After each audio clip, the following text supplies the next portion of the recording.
कलयुग मिला। और वो कलयुग क्या कर रहा था?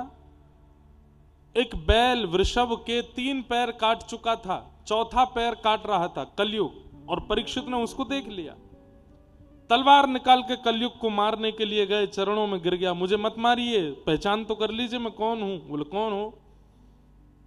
मैं कलयुग हूं।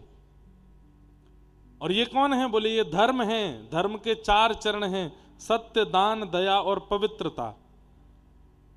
हर युग में एक चरण कट जाता है, तो दान, दया और पवित्रता ये 3 चरण कलयुग में नहीं है धर्म के, केवल एक चरण है सत्य, उसको भी मैं काट रहा हूं। धर्म को खड़ा नहीं रहने दूंगा मैं, ये मेरा प्रण है, ये मेरा कर्म है। राजा परीक्षित ने तलवार निकाल के उसका वध करना चाहा। बोले भगवान, ब्रह्मा का बनाया हुआ नियम है, सतयुग के बाद त्रेता, त्रेता के बाद द्वापर, अब मेरी बारी है, आप मुझे मार नहीं सकते। परीक्षित बोले तो कोई उपाय बताओ, मैं तुमको जीने तो नहीं दूंगा। तब कलयुग ने कहा आप एक काम कर दीजिए। बोले क्या? मुझे कुछ स्थान दे दीजिए, मुझे कुछ स्थान दे दीजिए और कह दीजिए मैं वहीं रहूंगा। आप देख लीजिए, जो स्थान देंगे मैं वहीं रहूंगा, उससे बाहर नहीं जाऊंगा।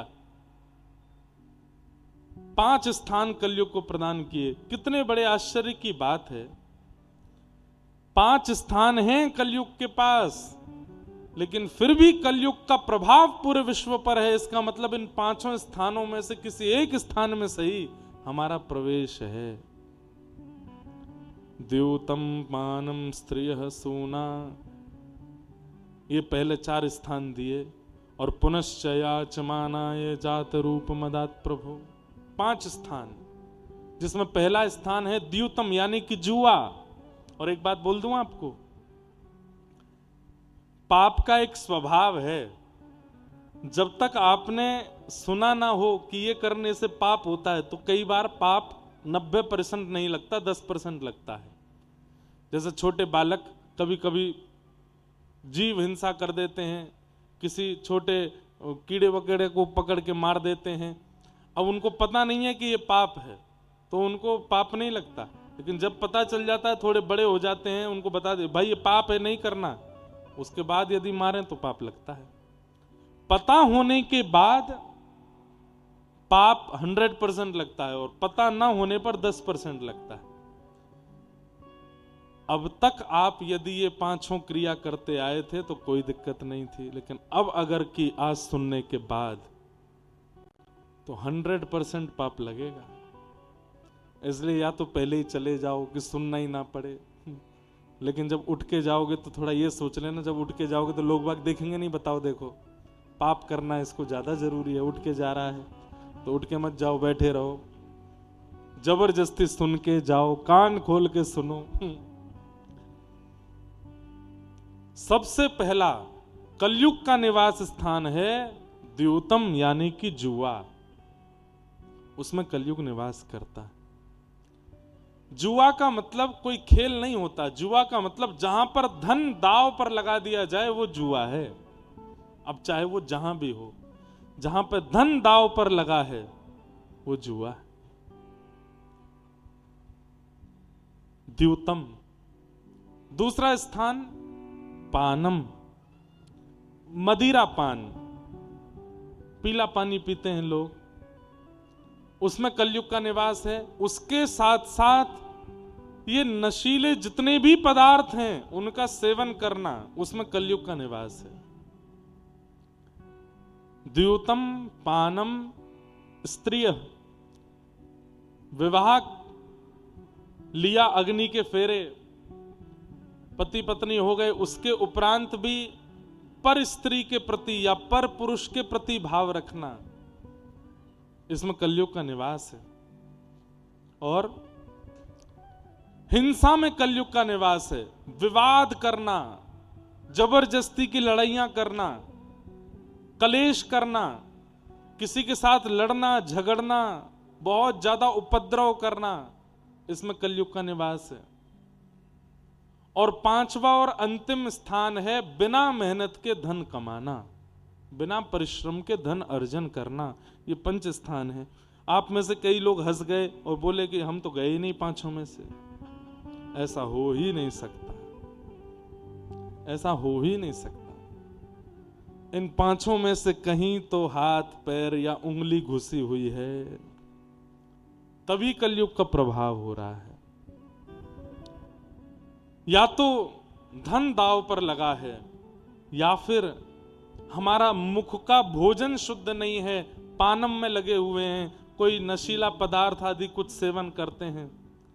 तीसरा, पर स्त्री या पर पुरुष के प्रति भावना रखते हैं, पतिव्रता या पत्नी व्रत नहीं है। आपको बताएं, दुनिया में सबसे बड़ा व्रत यदि कोई है, एक ही है, पतिव्रत और पत्नी व्रत। मैं एक ही का हूं, मैं एक ही की हूं, बस जीवन पर्यंत उसी के रहना, ये सबसे बड़ा व्रत है। आप इसके बाद सोमवार ना भी करो चलेगा, इसके बाद रामनवमी आदि पर ना भी रख पाओ चलेगा, लेकिन वो व्रत आपका अगर अकाट्य चल रहा है तो वो व्रत सबसे बड़ा व्रत है।